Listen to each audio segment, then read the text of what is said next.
This is always, of course, the difficult question because you try many things and you hope that something will work to affect some change. And being, an educator, I'm obviously more comfortable on the awareness side because that's what I specialize in. So I like to take direction from people who are activists and organizing and, work with them to see, what we can do that's effective. I mean, I think one organization that if you're interested in political work with pressuring politicians. So doing more of what Yara was talking about in these initial meetings and attempts to have our local MP act responsibly, on this issue. Is that I think there are a lot of good suggestions from the organization Canadians for Peace and Justice in the Middle East, um, where they've identified quite and then keep a track of the ways in which the Canadian government or Canadian society are supporting Israel or companies that are doing business, Canadian companies that are doing business, and so those that helps identify areas where Canadians are involved because this is, I think, the key problem is convincing people that it affects them or that they are complicit, that we're implicated. So the question is that we are certainly implicated. We are complicit if we do nothing about it. When we know and understand that there are things that are linking us, our government, our economy to supporting, illegal expropriation and of Palestinian land and dispossession of Palestinian people, or of supporting the occupation, or of making military support, or surveillance, technology, all of these things. There are ways, various ways, in which the Canadian government is involved, is providing political interference or support at the diplomatic level in international bodies, and ways in which Canadian companies are doing business and supporting and so on. And so identifying those and building campaigns around those links are good because they do two things. One is they educate people about these relationships, to undermine this idea that that is all happening over there. I think to illustrate what Miguel's excellent point was about, the intersections of the imperial system and Canada's place in it, and imperialism as it functions here and abroad, and thinking that imperialism is something that's only happening over there. Things we're doing here are contributing to problems over there as well as over here. And that's something that's often difficult for Canadians to see.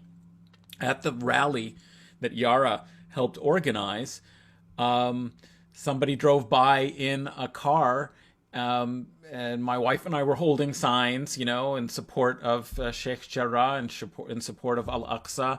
Um, and they said, why are you demonstrating in Kingston?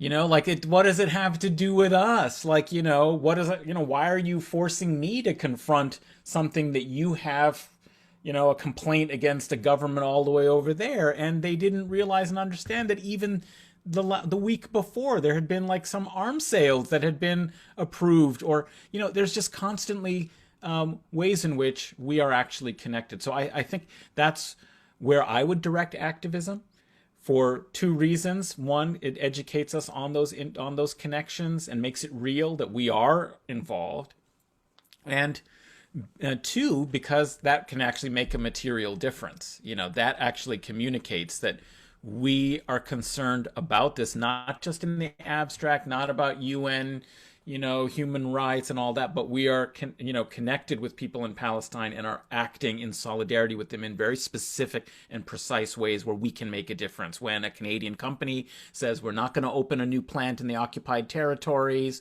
or when, the Canadian government is pressured, not to sell arms or to, provide political cover, at the UN, that is important for Palestinians, to see that, to know that there is solidarity, that has a real effect.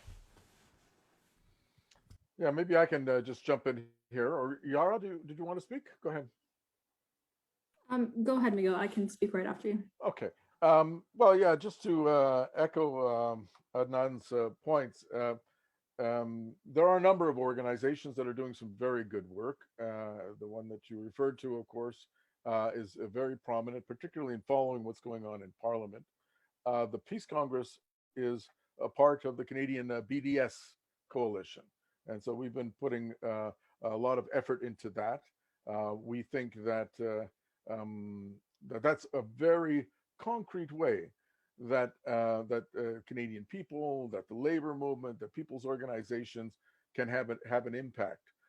First of all, by strengthening the boycott movement, and also pressuring companies to divest, uh, and at some point to get the Canadian state to impose sanctions. I was involved back in the 70s and 80s with the anti-apartheid movement in Canada, and that was tough slogging. And there was resistance from the Canadian state right up until the very end. It made me sick when Nelson Mandela died, and Brian Mulroney went to the funeral in South Africa and tried to pretend as if Canada had been a great defender of the South African, the oppressed people of South Africa, and had always opposed apartheid. It was absolute nonsense. It was a blatant lie.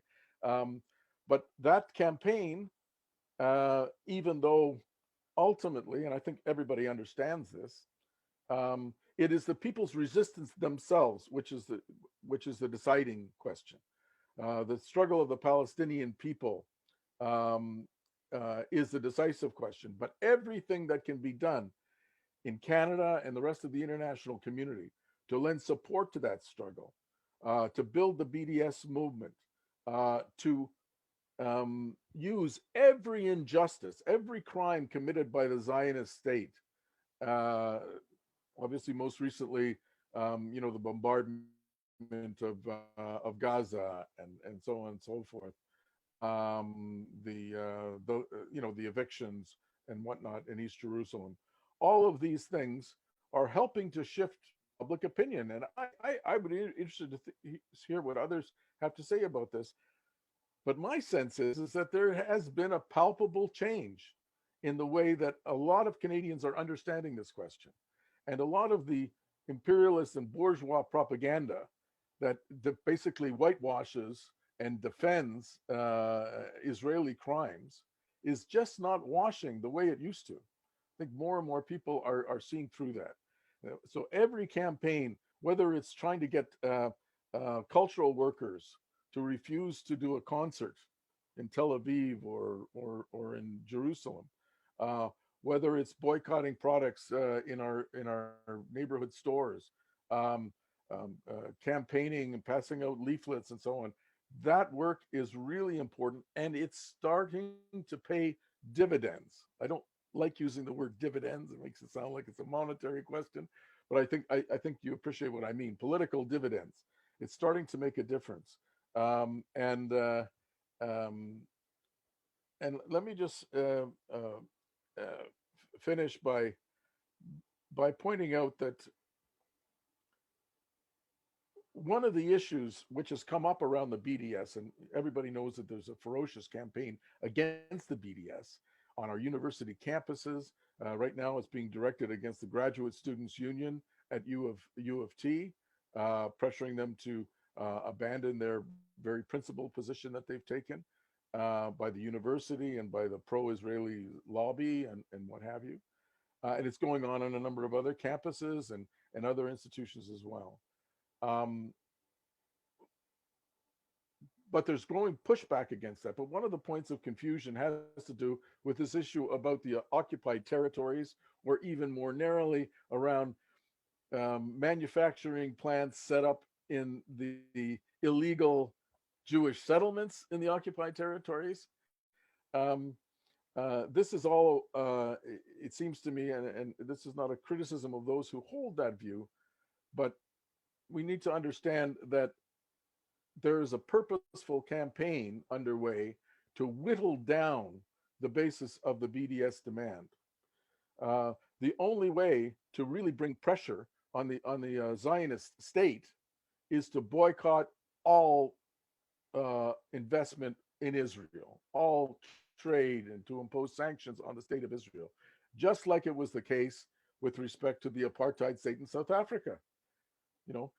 Maybe it was a little bit more clear cut there, because very few said, "Oh well, we should only boycott manufacturing that happens in the Bantustans." But I think the same point holds true in the case of Israel and building the BDS movement in Israel. Sorry, go ahead. Yeah, it's wonderful points, Miguel. Like, definitely, I would say like the BDS movement.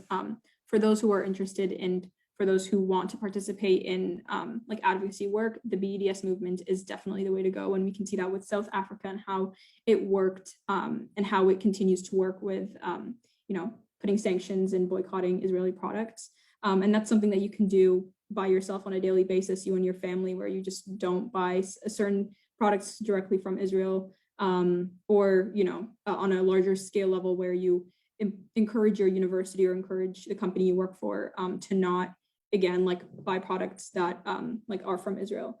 And then I'd also say that, obviously more like governmentally, voting for leaders who are not so open about supporting white supremacy and colonialism.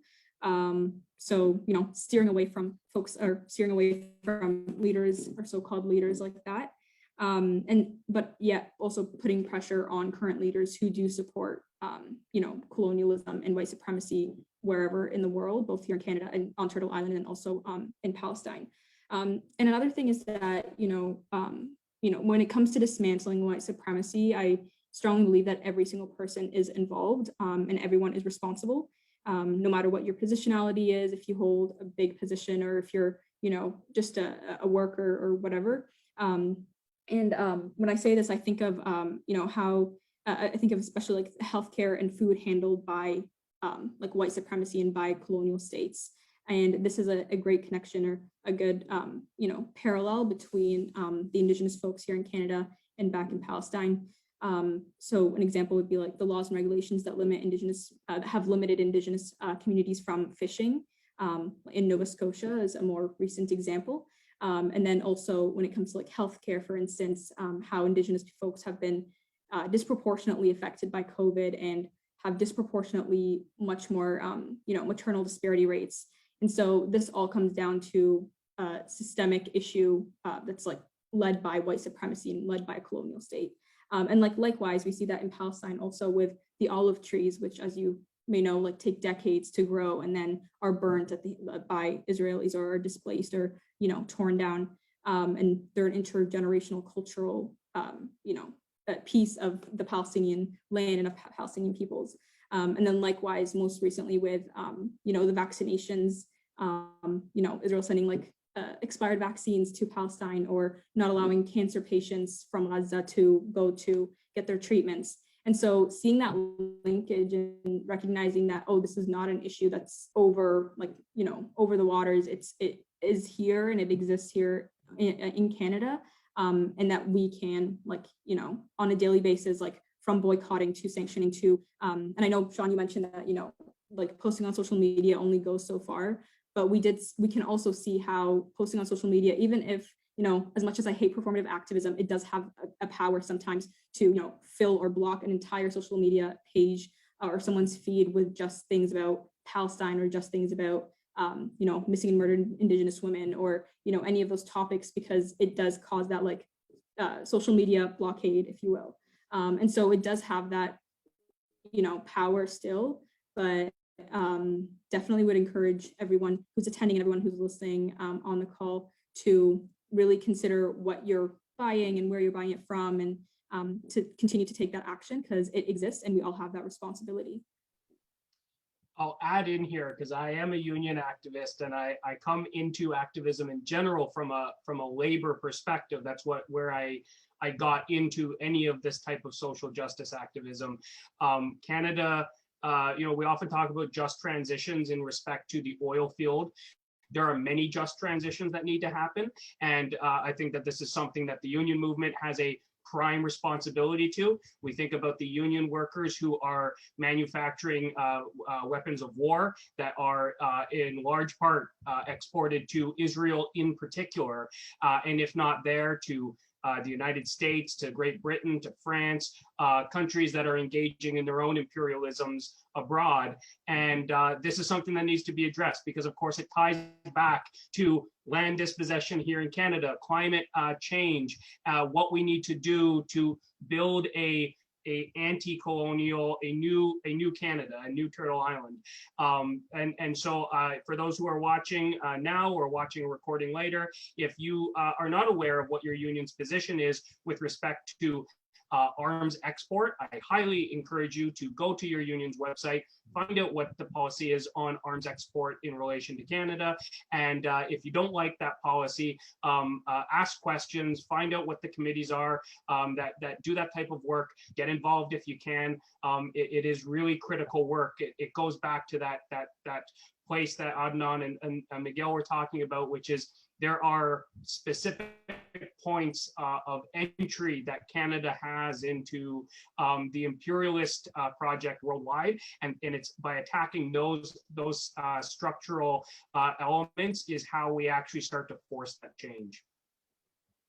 Thanks for those comments, Sean. And I would just add to your list, let's not forget about Canadian arms exports to Saudi Arabia. We've been carrying out a genocidal war against the people of Yemen as well, on behalf of imperialism. So, yeah.